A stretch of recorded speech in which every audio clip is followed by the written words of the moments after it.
Shabbat Shalom.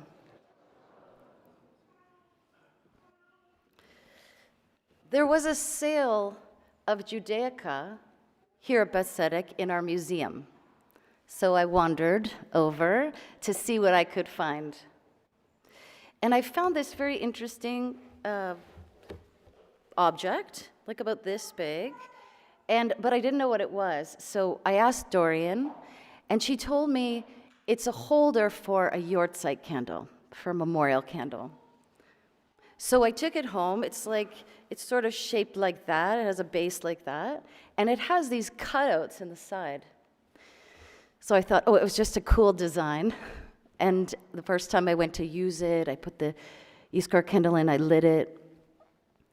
And the light came out through those cutouts. And I realized, in fact, they were not just cutouts, but they were letters that formed the words, Ner Adonai nishmat Adam.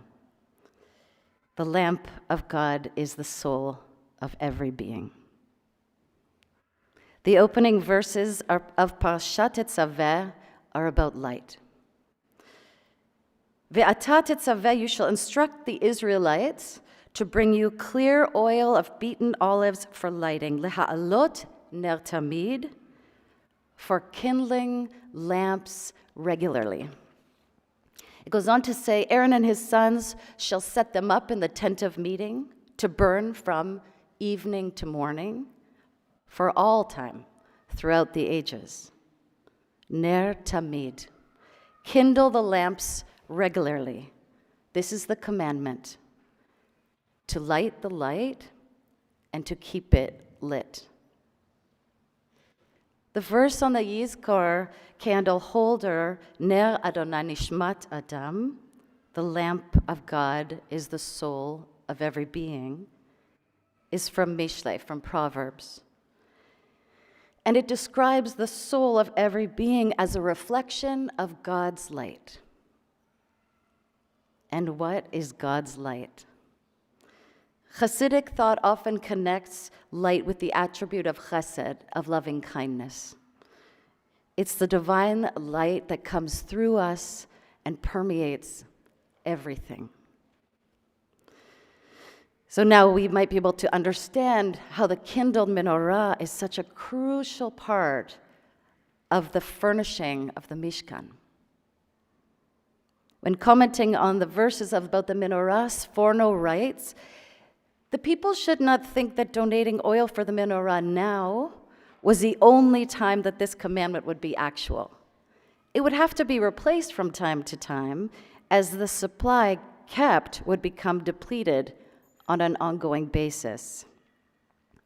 So the light of the lamp, the Ner Tamid, needs to be tended like a garden, cultivated, nourished, and cared for. Always, throughout the ages. And what's cool is we have a remnant of the Ner Tamid right there. There's a really beautiful, not that this one's not beautiful, but just I'm biased. There's a really beautiful one at the shul where I grew up. It's a burning bush. So it's quite big like that, and so it's, going up like this, and the light comes out. And when I was a little kid, I always wondered, how'd they get the light in there? Where is the light from? And I would tell you that when I realized, I don't remember anybody telling me, but when I realized that it's from a light bulb, it was what I imagine like when kids find out that there's no Santa Claus. I talked to Miko, our beautiful person who cares for this space and us. Miko's been here over 30 years. So I said, Miko, how often do you change the light bulbs? So he just said about the sanctuary that in all the time he's been here, actually, they've only had to change it once. And that there's an extra battery, so in case all the power goes out, the Ner Tamid continues to shine. Cool, right? In each of our sanctuaries, we have a zichira, which is a reminder of our light, of our connection to the divine, and of our essential nature. Zechira, reminder, and Zachor, remember, share the same shoresh, the same root, Zayin Chafresh. And as Reb Steve pointed out, today is indeed Shabbat Zachor, a Shabbat of remembrance. But this remembrance has a different texture than the Ner Tamid, the forever light. On Shabbat Zachor, we are commanded to remember Amalek, our quintessential enemy. Remember what Amalek did to you on your journey after you left Egypt. Amalek, chief of the Amalekites, attacks the Israelites as after they just come out from Egypt, beleaguered, and he takes out the end of the march, of the long march, the people who are the most weary, the weakest of the tribe. We took out an extra Torah today just so that we could read these 3 verses from Devarim about what Amalek did to us. He represents all of the evil we have endured and all of the people who have tried to annihilate us. I think everything about the Ner Tamid, the everlasting light, feels like it's about joy, about care, about sustainability, about possibility, everything that builds Jewish life. The reminder of Amalek is a very different one than that of the Ner Tamid. It's painful, but it's awareness of what diminishes the light, the harm that human beings do to one another. Rabbi Nachman writes, "The light of the divine is without form, and it only takes shape, for good or bad, in the recipient." Just read that again. The light of the divine is without form, and it only takes shape, good or bad, in the recipient. Therefore, it is up to us to shape God's light into blessing or curse. On Shabbat Zachor, we aren't just remembering for the sake of remembering, not just as history, but as moral and spiritual guidance. In his seminal work, Zachor, Jewish History and Jewish Memory, Yosef Yerushalmi writes, "We are priests and not historians. The collective memory is transmitted more actively through which ritual than through chronicle," which really speaks to me here. We have so many rituals, and they each serve as a zechira, as a reminder of our connection with this moment, right now, and the divinity that is here within and without. One of my favorite rituals is what happens when I open the door to my apartment. I'm on the 2nd floor, so I open it, I kiss the mezuzah, and I say the Shema. And then as I go up each stair, I recite Ve'ahavta, and you shall love, with all your heart, with all your might, with all your soul, and you should teach it to all those who come after you. And there are other reminders. You know them. Tzitzit, tefillin, lighting the Shabbos candles. And also, I noticed when I came to look at our Ner Tamid, look at what we have here. Shamor et Yom HaShabbat l'kodsho, Zachor v'shamor, keep it and remember it. Another zechira, a reminder for us of Shabbat and its holiness.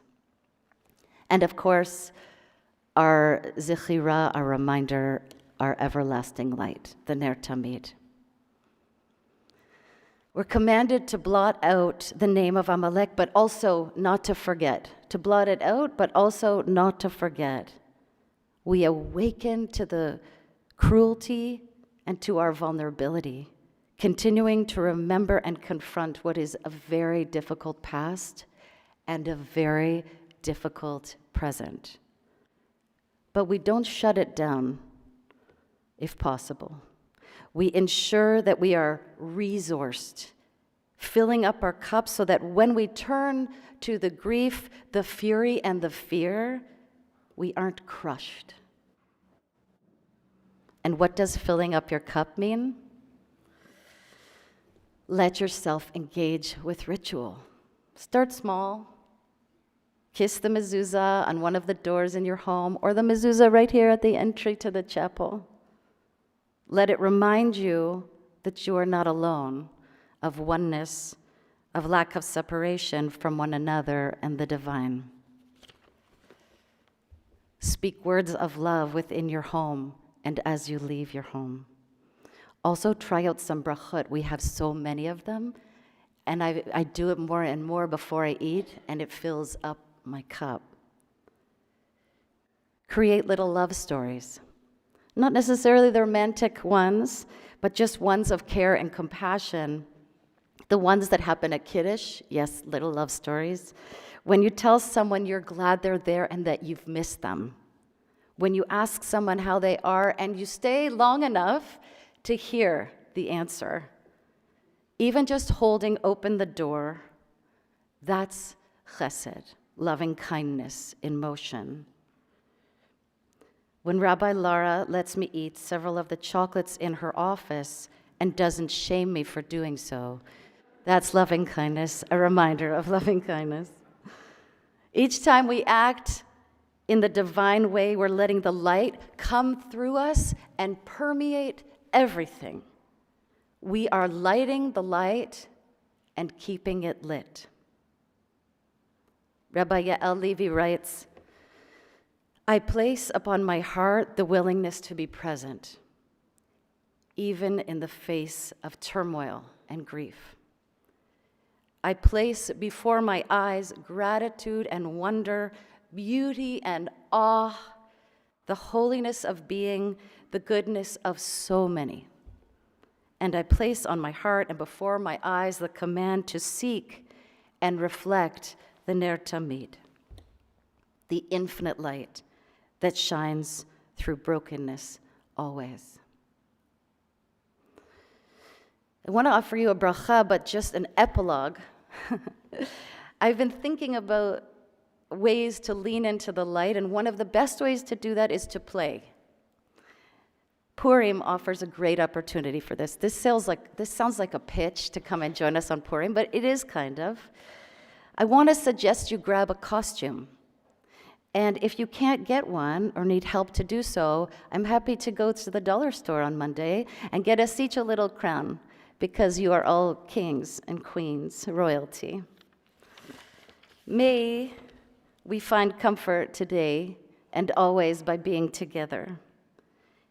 And may we fill up our cups and be reminded by seeing the divine light reflected through one another.